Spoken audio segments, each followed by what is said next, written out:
Surrounded by Idiots by Thomas Erikson। चारों personality types के बारे में जानना आपको मैसेज डिलीवर करने में हेल्प कर सकता है। पहला टाइप रेड और दूसरा टाइप येलो है। कभी कभी हमें ऐसा लगता है कि हम इडियट लोगों से घिरे हुए हैं। जब कोई भी आपकी बात को समझता नहीं है कि आप क्या कहना चाहते हैं और सब इस तरह से एक्टिंग करते हैं कि आप बिना किसी सेंस के बातें कर रहे हैं, तब आपको ऐसा लगता है कि ये हो क्या रहा है। लेकिन ऐसा हो सकता है कि आपके आसपास लोग उतने इडियट ना हो जितना आप समझ रहे हैं। ये हो सकता है कि उनके पर्सनालिटी टाइप अलग हो, उनका एटीट्यूड, वैल्यू, बिहेवियर अलग हो सकता है। जैसा कि लेखक थॉमस एरिक्सन ने एक्सप्लेन किया है, 4 प्रकार के पर्सनालिटी टाइप्स होते हैं। उन्होंने कुछ इस तरह से समझाया है: dominant red, inspiring yellow, stable green और एनालिटिकल ब्लू। अगर आप लोगों से और उनकी थिंकिंग से थक चुके हैं और आपको ये लगता है कि ये सभी लोग किसी और प्लैनेट से आए हैं, तब आपको पर्सनालिटी टाइप समझने की ज़रूरत है। इसके अलावा आप जानेंगे बिल गेट्स और स्टीव जॉब्स का पर्सनालिटी टाइप, क्यों कुछ लोग स्पॉटलाइट में आने से नफरत करते हैं और किसी को बुरी खबर कैसे दी जाती है। अगर आप कहीं पर एक सेल्स प्रेजेंटेशन दे रहे हैं जहां पर ऑडियंस में आपके पास सिर्फ 2 लोग हैं, तो आप ऐसा अज्यूम करेंगे कि वह दोनों ही लोग आपके दिए प्रेजेंटेशन का मैसेज एक जैसा रिसीव करेंगे। लेकिन ऐसा नहीं है। जब भी आप कुछ कहते हैं, तब आपका मैसेज सुनने वाले के एक्सपीरियंस के हिसाब से फिल्टर होकर उन तक पहुंचता है, जो कि उनके एटीट्यूड और सोच पर भी निर्भर करता है।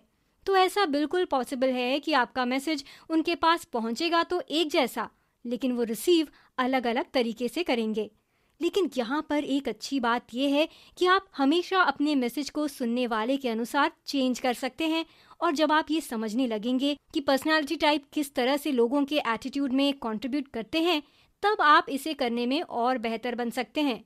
दूसरे शब्दों में अगर कहा जाए तो अगर आप यह समझ लें कि लोगों की पर्सनालिटी टाइप को कैसे पहचाना जाता है, तब आप अपनी बात को उन तक पहुंचाने के लिए ज्यादा बेहतर तरीका इस्तेमाल कर सकते हैं। पर्सनालिटी टाइप 4 प्रकार के होते हैं, जो कि 5th सेंचुरी में ग्रीक फिजिशियन हिप्पोक्रेट्स के द्वारा रिकॉग्नाइज किए गए थे। पहली पर्सनालिटी रेड पर्सनालिटी के नाम से जानी जाती है। फिजिशियन हिप्पोक्रेट्स ने इस टाइप को कोलेरिक के नाम से रेफर किया है। इस पर्सनालिटी टाइप के लोग एम्बिशियस, डोमिनेंट, प्रतिस्पर्धी और बहुत अधिक गुस्से वाले होते हैं। फेमस रेड पर्सनालिटी वाले लोग हैं बैरक ओबामा, स्टीव जॉब्स और मार्गरेट थैचर।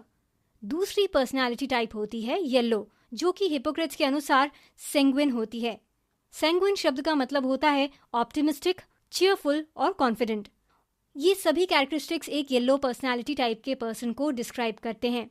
जब सभी लोग हार जाते हैं, तब येलो पर्सनालिटी के लोग पॉसिबिलिटीज को देखते हैं और नए तरीके ढूंढकर अप्लाई करते हैं और एंजॉय करते हैं। येलो पर्सनालिटी टाइप के लोग बिना पूछे सवालों के जवाब देने के लिए जाने जाते हैं। कुछ लोग उनके चिड़चिड़ेपन से खफा हो सकते हैं, लेकिन उनका पॉजिटिव एटीट्यूड और हमेशा एंटरटेनिंग और चार्मिंग बिहेवियर उन्हें लोगों की पसंद बनाता है। लास्ट के 2 पर्सनालिटीज ग्रीन और ब्लू हैं, जिनमें की चारों के ट्रेट्स शामिल हैं। तीसरी पर्सनालिटी टाइप है ग्रीन। हिप्पोक्रेट्स के अनुसार इस पर्सनालिटी टाइप के लोग अपने शांत, बैलेंस, इजी गोइंग, टॉलरेंस और फ्रेंडली नेचर के लिए जाने जाते हैं। इन्हें जल्दी गुस्सा नहीं आता है। एक popular phrase keep calm and carry on शायद ग्रीन पर्सनालिटी टाइप के लोगों को देखकर ही बनाया गया है। ग्रीन पर्सनालिटी टाइप के लोग अच्छे लिसनर्स होते हैं, बजाय येलो पर्सनालिटी टाइप के। इन सब के साथ ही ग्रीन पर्सनालिटी टाइप के लोग ज्यादा स्पॉटलाइट में रहना पसंद नहीं करते हैं और लड़ाई झगड़े से दूर रहते हैं। यही बातें उन्हें एक आइडियल टीम प्लेयर बनाती हैं और इस तरह के लोगों को आप जनरल पब्लिक सेक्टर में देख सकते हैं। कुछ फेमस ग्रीन्स हैं मिशेल ओबामा, जिमी कार्टर और महात्मा गांधी। आखिर में आते हैं ब्लू। इस टाइप को हिप्पोक्रेट्स ने मेलांकोलिक कहा है। कुछ लोग ब्लू पर्सनालिटी टाइप के लोगों को निराशवादी या पेसिमिस्ट भी कहते हैं, लेकिन येलो खुद को रियलिस्टिक कहना पसंद करते हैं। येलो अपने काम को लेकर इतने ज्यादा परफेक्शनिस्ट होते हैं कि कभी कभी इनकी ये आदत इनके काम को बहुत धीमा कर देती है। हर काम को बहुत ज्यादा बारीकी से करने की इन लोगों की आदत होती है। येलो हर सिचुएशन को चुपचाप एनालाइज करते हैं और जब तक पूछा नहीं जाता है, सीधे सीधे उस बात का जवाब नहीं देते हैं। ब्लू पर्सनालिटी टाइप के लोग चुप रहना पसंद करते हैं और यही उनका गुण भी होता है। लेकिन ये जब भी बोलते हैं तब आप इस बात को लेकर निश्चिंत रह सकते हैं कि वे सोच समझकर अच्छा ही बोलेंगे। कुछ फेमस ब्लू पर्सनालिटी टाइप के लोग हैं बिल गेट्स और एल्बर्ट आइंस्टाइन। अब आप चारों प्रकार के टाइप को जान चुके हैं। ये आपको 2x2 का एक पिक्चर बनाने में हेल्प करेंगे। ऊपर टॉप में 2 लेफ्ट से राइट ब्लू और रेड होंगे और ब्लू के नीचे ग्रीन और रेड के नीचे येलो।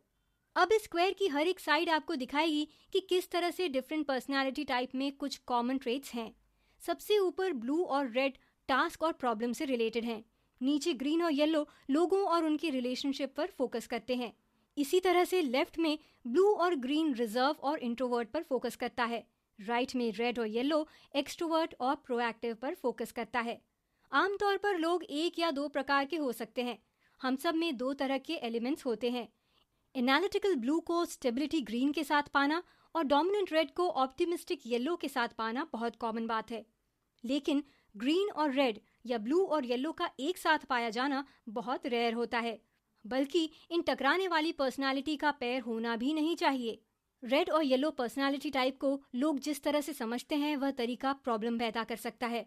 अब आप इतना तो जान चुके हैं कि इन 4 पर्सनालिटी टाइप्स के कौन से ट्रेट्स होते हैं, लेकिन ये जानना भी जरूरी है कि इन पर्सनालिटी को लोग किस तरह से लेते हैं। इंटेंशन और परसेप्शन 2 तरह की मुश्किल चीजें हो सकती हैं, लेकिन एक बार जब आप इन 4 टाइप से फेमिलियर हो जाते हैं और आप उनके ट्रेट्स को रिकॉग्नाइज करने में बेहतर बनते हैं, साथ ही वह क्या है और क्या नहीं है ये पहचानने में भी आप गलती नहीं करते हैं। उदाहरण के लिए रेड पर्सनालिटी के लोग एम्बिशियस और बहुत जल्दी अपने ओपिनियन एक्सप्रेस करने वाले होते हैं। इसकी वजह से उन्हें रूड, इम्पेशेंट और अग्रेसिव माना जा सकता है। रेड पर्सनालिटी के लोग बहुत ज्यादा बोलते हैं और इसके चलते उन्हें ये पता ही नहीं चल पाता है कि प्रॉब्लम कहाँ पर है। रेड इस तरह से सोचते हैं कि सबका अपना परसेप्शन होता है और इसमें कुछ भी गलत नहीं हो सकता। रेड पर्सनालिटी के लोग अक्सर ही पेशेंट होते हैं। साथ ही अगर अग्रेसिव होकर थोड़ी बहुत बहस करने में उन्हें कुछ भी गलत नहीं लगता है। ये उनके लिए रिफ्रेशिंग हो सकता है। लेकिन ग्रीन के लिए किसी से बहस करना तक भी एक बुरे सपने की तरह होता है। येलो की तरह ही रेड भी कॉन्फिडेंट होते हैं, लेकिन एनालिटिकल ब्लू को ऐसा कहा जा सकता है कि वह ओवर कॉन्फिडेंट होते हैं, इस हद तक कि अनोइंग हो जाते हैं। रेड इस बात को लेकर कॉन्फिडेंट होते हैं और सोचते हैं कि उन्हें पता है कि बेस्ट क्या है और हमेशा ऐसा सोचते हैं कि वह इडियट लोगों से घिरे हुए हैं। लेकिन एक बात याद रखिए कि जब लोग सोचते हैं कि वह बेवकूफ़ लोगों से घिरे हुए हैं, तब असल में नोटिस करने वाली बात ये होती है कि वह अलग अलग पर्सनालिटी टाइप्स के लोगों से घिरे हुए हैं, जिस प्रकार की वह खुद हैं। येलो के लिए ये कह सकते हैं कि वह अक्सर बहुत ज़्यादा बात करने वाले, बुरे लिसनर्स, लापरवाह और जल्दी डिस्ट्रैक्ट होने वाले होते हैं। स्पेशली ब्लू की तरह, जिन्हें खुद पर येलो से ऑपोजिट होने का गर्व होता है। येलो लोगों की और उनके रिलेशनशिप की वैल्यू करते हैं। उन्हें तकलीफ होती है जब उन्हें पता चलता है कि लोग उनके बारे में गलत सोचते हैं। लेकिन येलो पर्सनालिटी के लोग बहुत पॉजिटिव होते हैं और बहुत जल्दी नेक्स्ट मूव लेने वाले होते हैं। उनको तकलीफ देने वाली फीलिंग बहुत ज़्यादा देर तक उनके मन में नहीं रहती है। बहुत से लोग येलो पर्सनालिटी के लोगों को गिफ्टेड कम्युनिकेटर और फियरलेस पब्लिक स्पीकर कहकर एकदम सही रिकॉग्नाइज करते हैं। लेकिन क्योंकि यह दूसरे पर ज़्यादा बातचीत कर हावी होने वाले होते हैं और हर किसी को सीधा जवाब देते हैं, इसलिए उन्हें ईगोइस्टिक और सेल्फ सेंटर्ड समझा जा सकता है, जो कि सिर्फ अपनी बात ही बोलते हैं, दूसरों की सुनते नहीं हैं। एक बात जो हमें और सच के करीब लाती है वो ये है कि येलो को कुछ भी कहने में कभी भी गलत नहीं लगता है। इसके साथ ही उन्हें ऐसा भी लगता है कि जितने अच्छे तरीके से वह बोल सकते हैं और कोई नहीं बोल सकता है, तो क्यों न वह खुद आगे बढ़ें और लोगों के सवालों का जवाब दें, भले ही उनसे सवाल डायरेक्टली नहीं किया गया हो। ग्रीन और ब्लू के लिए परसेप्शन भी अननेसेसरी प्रॉब्लम को क्रिएट करता है। क्या आपने कभी ऐसा सवाल किया है कि क्यों आपके साथ काम करने वाला एक कोवर्कर बहुत चुप रहता है, यहाँ तक कि क्योंकि वह चुप रहता है और हमेशा नीचे गर्दन करके काम करता रहता है, आपको ऐसा लगता है कि शायद वह कुछ छुपा रहा है। यह एक कॉमन परसेप्शन होता है ऐसे लोगों के लिए जो कि बहुत चुप रहते हैं और कॉन्फ्लिक्ट से दूर रहते हैं, जो कि ग्रीन पर्सनालिटी टाइप के लोग होते हैं। ग्रीन पर्सनालिटी टाइप के लोग बहुत केयरिंग, फ्रेंडली और प्लेजेंट टाइप के होते हैं, जो कि किसी भी और पर्सनालिटी टाइप के मुकाबले दुनिया में सबसे ज्यादा है। एक अच्छा टीम प्लेयर होने के साथ ही ग्रीन उन लोगों के साथ लॉयल रहते हैं जिनके साथ उनकी बॉन्डिंग बहुत अच्छी होती है। येलो के जैसे ही ये भी लोगों और रिश्तों को ज्यादा महत्व देते हैं, लेकिन उनका ये जल्दी भरोसा करने वाला नेचर उन्हें लोगों की नज़रों में कम एक्सपीरियंस वाला और भोला बना देते हैं। ग्रीन अपने डेली रूटीन के साथ भी बहुत लॉयल रहते हैं। अगर आपने उनके ब्रेकफास्ट और लंच के टाइम में थोड़ा भी इंटरफियर किया तो ये काफ़ी होगा उनके पूरे दिन को खराब करने के लिए। ग्रीन पर्सनालिटी के लोगों को किसी बहुत बड़ी परेशानी में भी बहुत शांत देखा जा सकता है, लेकिन इसका ये मतलब बिल्कुल भी नहीं है कि उन्हें चिंता नहीं है। ऐसी किसी भी सिचुएशन में वे शांत रहना ही पसंद करते हैं, बजाय किसी रिएक्शन के। ब्लू, जिन्हें परफेक्शनिस्ट भी कहा जाता है, उनके लिए भी हमारे पास कुछ कॉमन परसेप्शंस हैं। जैसे कि ग्रीन जो कि बहुत चुपचाप रहने वाले होते हैं, उन्हीं की तरह ब्लू को भी कुछ संदिग्ध नज़रों से देखा जा सकता है। ब्लू रिलेशनशिप और लोगों को लेकर उतना ज़्यादा फोकस्ड नहीं होते हैं जितना कि वह अपने काम को लेकर होते हैं, और उनका ये बिहेवियर उन्हें लोगों की नज़रों में पत्थर दिल, इनसेंसिटिव और केयरलेस बना देता है। लेकिन इनके लिए ये कहना सही होगा कि ब्लू खुद में रहना पसंद करते हैं और अपनी कंपनी को ही एंजॉय करते हैं। इस बात को लेकर भी प्रॉब्लम हो सकती है कि ब्लू हर छोटी से छोटी चीज़ को भी बार बार चेक करते हैं। एक टास्क जो कि येलो 1 घंटे में पूरा कर सकते हैं, ब्लू उसी टास्क को पूरा करने में एक पूरा दिन लगा देते हैं। ब्लू इस तरह के पर्सन होते हैं जो कि एक स्प्रेडशीट में फॉर्मूला को चेक करने के लिए कैलकुलेटर का दोबारा से इस्तेमाल करते हैं। रेड इसे किसी जुनून की तरह देख सकते हैं, लेकिन ब्लू बहुत कंसर्न्ड होते हैं और उनका ऐसा मानना होता है कि अगर दोबारा चेक करने से हम किसी गलती को खत्म कर सकते हैं तो क्यों ना किया जाए। रेड और येलो की फीडबैक देते समय या क्रिटिसिज्म करते समय इन टेक्निक्स को हमेशा दिमाग में रखिए। अब आप चारों पर्सनालिटी टाइप्स के अलग अलग बिहेवियर से फेमिलियर हो चुके हैं। आपको इन्हें अपने ऑफिस में, किसी कॉन्फ्रेंस में या फिर अपने घर में रिकॉग्नाइज करना चाहिए। तो अब हम इस बात को स्टार्ट कर सकते हैं कि आपको इफेक्टिवली कम्युनिकेट करने के लिए लोगों के बिहेवियर के हिसाब से कौन से तरीके अपनाने चाहिए। इस बात से फर्क नहीं पड़ता है कि आप किस से बात कर रहे हैं। किसी को भी फीडबैक देना और क्रिटिसाइज करना हमेशा ही मुश्किल होता है। तो चलिए देखते हैं कि हर पर्सनालिटी टाइप के साथ आपको क्या करना है। कुछ बातों में रेड से बात करना सबसे आसान होता है, क्योंकि आपको उनसे बहुत ज़्यादा मीठी बातें नहीं करनी होती हैं। रेड को पॉइंटलेस बातें बिल्कुल भी पसंद नहीं होती हैं, तो ये अच्छा होगा कि आप उनसे पॉइंट टू पॉइंट बात करें और उनका और अपना समय बर्बाद ना करें। बिना बात को घुमा फिरा कर कहने के बजाय उन्हें सीधे सीधे कहिए कि वह क्या गलत कर रहे हैं और उनकी आलोचना करने के साथ ही कुछ उदाहरणों के साथ तैयार रहिए।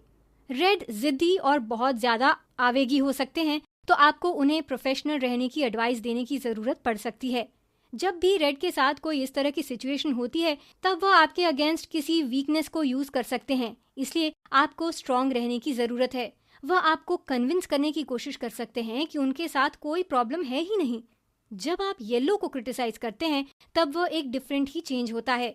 इनके केस में आपको चाहिए कि आप ओपन रहें, उनके कहे हुए जोक्स पर हंसें और खुलकर उनसे बातें करें। ऐसा बिहेवियर येलो को अच्छा फील करवाता है। जब येलो से मीटिंग की बारी आती है, आप पहले से ही अच्छी तैयारी के साथ जाएं। एक प्रॉपर एजेंडा तैयार करके और मेन पॉइंट्स की लिस्ट बनाकर ही सामने वाले से बात करें। येलो कॉन्वर्सेशन को हाईजैक करने के लिए जाने जाते हैं, इसलिए अगर ऐसा कुछ होता है तो एक एजेंडा आपको हेल्प करेगा वापस से ट्रैक पर आने के लिए। येलो अक्सर ही डिसऑर्गेनाइज्ड होते हैं, जो कि बात को एक कान से सुनते हैं और दूसरे से निकाल देते हैं। ऐसे में अच्छा होगा कि आप अपने लिस्ट की पूरी डिटेल्स के साथ उनके सामने जाएं और उन्हें समझाएं। किसी भी आमने सामने की मीटिंग में यह एक अच्छा आइडिया हो सकता है कि अपने साथ आप किसी एक ऐसे इंसान को लेकर जाएं जो वहां पर सभी बातों को नोट डाउन करें और सामने वाले को दिखाकर सभी पॉइंट्स के लिए श्योर हो जाएं। लेकिन येलो से बात करते समय स्पेशली ये एक बहुत अच्छा आइडिया हो सकता है। ग्रीन और ब्लू के साथ कम्युनिकेशन को इम्प्रूव करने के भी बहुत सारे तरीके होते हैं। एक बार लेखक ने अपनी टीम में मौजूद सभी लोगों को इकट्ठा किया, क्योंकि उन्हें एक टीम मेंबर को अच्छे काम के लिए अप्रिशिएट करना था। उन्होंने 27 लोगों के सामने उस टीम मेंबर को धन्यवाद किया, साथ ही उसे कुछ बोनस, मूवी टिकट्स दिए और आधे दिन की छुट्टी भी दी। उस ग्रीन टीम मेंबर ने कैसे रिस्पॉन्स दिया होगा? कुछ देर के बाद वह लेखक को साइड में ले गया और जिस तरह से बात उसने की, लेखक उसे कभी नहीं भूलेगा। उसने लेखक से कहा कि आपकी हिम्मत कैसे हुई इतने लोगों के सामने मुझे अपमानित करने की, जबकि मैं तो सिर्फ अपना काम कर रहा था। ये कहने की ज़रूरत नहीं है कि अगर आप ग्रीन के साथ कम्युनिकेट करना चाहते हैं तो इस बात के लिए श्योर रहना चाहिए कि आपको उन्हें स्पॉटलाइट में नहीं ले जाना है। चाहे अच्छा फीडबैक हो या बुरा, उनके साथ अकेले में मीटिंग रखिए या फिर किसी सीरियस रिएक्शन के लिए तैयार रहिए। यह भी रियलाइज करना बहुत ज़रूरी है कि ग्रीन पहले से ही बहुत डरे हुए लोग होते हैं। उनका ज़्यादातर बिहेवियर झगड़ों के डर और झगड़ों को अवॉइड करने पर ही बेस्ड होता है, लेकिन इसके साथ ही उनके अंदर ईगो भी होता है और उनकी सेल्फ क्रिटिसाइज करने की कैपेसिटी बहुत स्ट्रांग होती है। और इसका रिजल्ट ये होता है कि वह आपके क्रिटिसिज्म से बहुत स्ट्रांगली अग्री होकर बात को खत्म कर देते हैं और इसकी वजह से आप सॉरी फील करने लगते हैं कि शायद आपने ही गलत किया और आपकी ही गलती थी। इस जाल में फंसने से बचिए। बजाय इसके आप इस बात के लिए श्योर रहिए कि जो कुछ भी हुआ उसमें कुछ भी पर्सनल नहीं था। यह एक फ्रेंडली कॉन्वर्सेशन था जिसमें कुछ एडजस्टमेंट्स करने थे। ग्रीन को क्लियर इंस्ट्रक्शन पसंद होते हैं, इसलिए उनसे पॉइंट टू पॉइंट बातें करें। उन्हें चेंज पसंद नहीं आता है, इसलिए कोशिश करें कि जो भी स्टेप्स हो उन्हें छोटे छोटे भागों में बांटकर ग्रीन के सामने रखें। ग्रीन से बात करते समय आपको क्लियर इंस्ट्रक्शन के साथ तैयार रहना चाहिए। एनालिटिकल ब्लू को जब कोई मैसेज डिलीवर करना हो तो सबसे पहली चीज जो आपको करनी होगी वह है होमवर्क। ब्लू के साथ जब भी मीटिंग में जाएं, पूरी तरह से प्रिपेयर होकर ही जाएं। ब्लू एक एक मिनट की डिटेल्स को सुनना पसंद करता है और अगर आप ऐसा नहीं करते हैं तो पूरा चांस है कि आप उन्हें कन्विंस नहीं कर पाएंगे। अगर आपको ब्लू को इम्प्रेस करना है तब आप खुद को तैयार करें और पूरे डिटेल्स ब्लू के सामने रखने के लिए श्योर रहें। और अगर वो आपसे कोई क्वेश्चन पूछते हैं जिसका जवाब आपको नहीं पता है तो कुछ भी बनाकर जवाब देने के बारे में मत सोचिए, क्योंकि वह निश्चित रूप से समझ जाएंगे कि आप गलत जवाब दे रहे हैं। रेड की तरह ही ब्लू के साथ भी छोटी छोटी बातों को स्किप कीजिए। वह आपकी तब ज्यादा इज्जत करेंगे जब आप पॉइंट टू पॉइंट बातें करेंगे और अपनी बात को डेटा के साथ डिफाइन करेंगे। इन 4 पर्सनालिटी टाइप्स में कॉम्प्लीमेंट्री और चैलेंजिंग कॉम्बिनेशंस भी देखने को मिलते हैं। अगर आप किसी ऐसी सिचुएशन में हैं जब आपको एक टीम बनाकर किसी प्रोजेक्ट को पूरा करना है, तब ये एक अच्छा आइडिया हो सकता है कि आप ऐसे लोगों को साथ में रखें जो कि कम्युनिकेट करने में अच्छे हों और जिनके पास कॉम्प्लीमेंट्री पर्सनालिटी हो। कुछ चीज़ों का ध्यान रखकर प्रोजेक्ट को जल्दी पूरा किया जा सकता है, बजाय इसके कि ऐसे लोगों को साथ रखा जाए जिनकी हैबिट्स और बिहेवियर मैच नहीं करते हैं। पॉजिटिव और कॉम्प्लीमेंट्री साइड एनालिटिकल ब्लू और डोमिनेंट रेड, स्टेबल ग्रीन और इंस्पायरिंग येलो के कॉम्बिनेशन है। इसके साथ ही ब्लू ग्रीन और रेड येलो ये कॉम्बिनेशन अच्छे से काम करेगा, लेकिन इसका मतलब ये बिल्कुल भी नहीं है कि इनके साथ कुछ भी प्रॉब्लम नहीं होगी। ब्लू और ग्रीन दोनों ही इंट्रोवर्ट हैं और कहीं कहीं पैसिव भी हैं। आप नोटिस कर सकते हैं कि इन्हें डिसीजन मेकिंग में कुछ प्रॉब्लम हो सकती है, लेकिन आप इस बात के लिए भी कॉन्फिडेंट हो सकते हैं कि यह जो भी डिसीजन लेंगे वह सोचा समझा हुआ होगा। इसी तरह से एक्सट्रोवर्ट और आउटगोइंग रेड और येलो की कॉम्बिनेशन में बहुत ज्यादा बातें करने और कम सुनने की प्रॉब्लम सामने आ सकती है। इसीलिए ब्लू और रेड और ग्रीन एंड येलो का कॉम्बिनेशन जनरली ज्यादा बैलेंस्ड और इफेक्टिव होता है। जब आप रेड को ब्लू के साथ रखते हैं तब आप उस प्रोजेक्ट को एक गैस पेडल और ब्रेक दे देते हैं। साथ ही ये दोनों बहुत ज्यादा काम पर फोकस करने वाले और टास्क ओरिएंटेड लोग होते हैं। इसी तरह से ग्रीन के साथ येलो को रख देने पर आप 2 पीपल ओरिएंटेड पर्सनालिटी के लोगों को एक साथ रख देते हैं, जो कि एक अच्छा काम करके देते हैं। वह लोग इस प्रोजेक्ट से जुड़े सभी लोगों को खुश रखने की कोशिश करते हैं। ऐसे लोग टास्क ओरिएंटेड नहीं होते हैं और टास्क को पूरा करने में थोड़ा अधिक समय भी लगा सकते हैं। रेड और ग्रीन को चैलेंजिंग कॉम्बिनेशन के रूप में देखा जा सकता है। ये दोनों ही एक दूसरे के कॉम्पिटिटर्स भी होते हैं और एक दूसरे में कमियां निकालते हैं। रेड ग्रीन को बहुत ज्यादा कंप्लेन करने वाला बता सकता है, तो वहीं ग्रीन रेड को अग्रेसिव, एरोगेंट और बुरा लिसनर बता सकता है। अगर कभी ऐसा होता है कि किसी लीडर और फॉलोअर्स को एक साथ रखना हो, तब ग्रीन और रेड का कॉम्बो काम आ सकता है। अब आखिर में हम बात करते हैं सबसे ज्यादा बुरे कॉम्बो की, जो होता है येलो और ब्लू।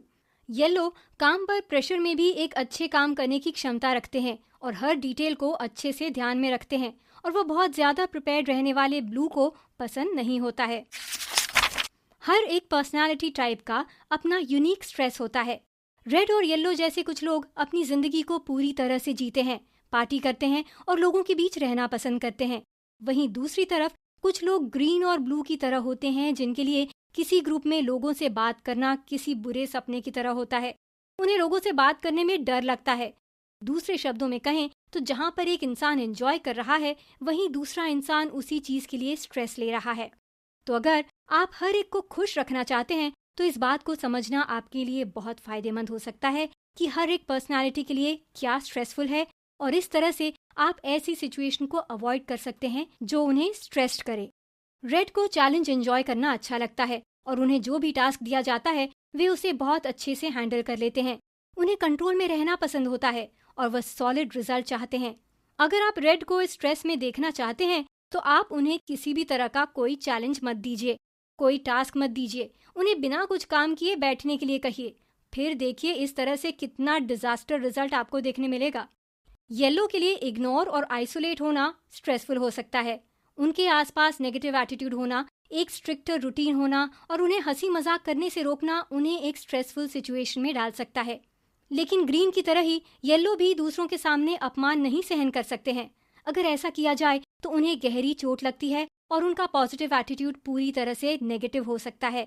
तो इसका ध्यान रखें कि येलो को पूरी फ्रीडम दें, उन्हें अगली ऑफिस पार्टी को प्लान करने दें और उनकी नेचुरल टेंडेंसी को दबाएं नहीं।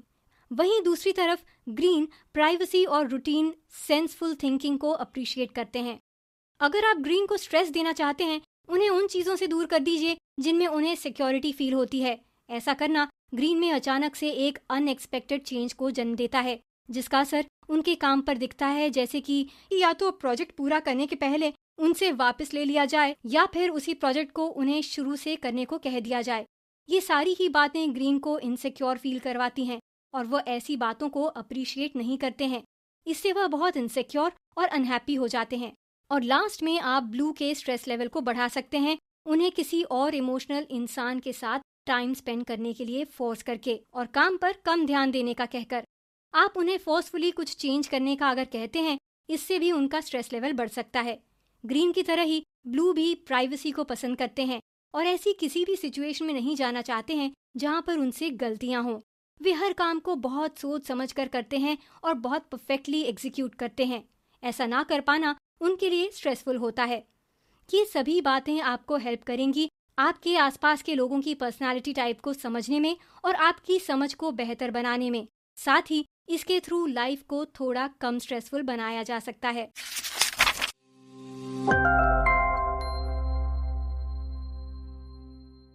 कुल मिलाकर अगर आप मिसअंडरस्टैंडिंग को अवॉइड करना चाहते हैं और अपने कम्युनिकेशन को इफेक्टिव बनाना चाहते हैं तो आपको 4 बेसिक पर्सनालिटी टाइप्स को समझना चाहिए। फर्स्ट पर्सनालिटी टाइप है रेड, जो चैलेंज के साथ डील करना पसंद करते हैं और जिन्हें लीड करना अच्छा लगता है। सेकंड पर्सनालिटी टाइप है येलो, जो कि बहुत चार्मिंग और एंथुजियास्टिक होते हैं। ग्रीन पर्सनालिटी टाइप के लोग बहुत शांत, स्टेबल और डिपेंडेबल होते हैं और ब्लू पर्सनालिटी टाइप के लोग एक्यूरेसी को अप्रिशिएट करते हैं। इन सभी पर्सनालिटी टाइप्स की डिजायर और स्ट्रेस को जानने के बाद ये आपकी हेल्प करेगा आपके मैसेज को सामने वाले तक ज्यादा बेहतर तरीके से पहुंचाने में।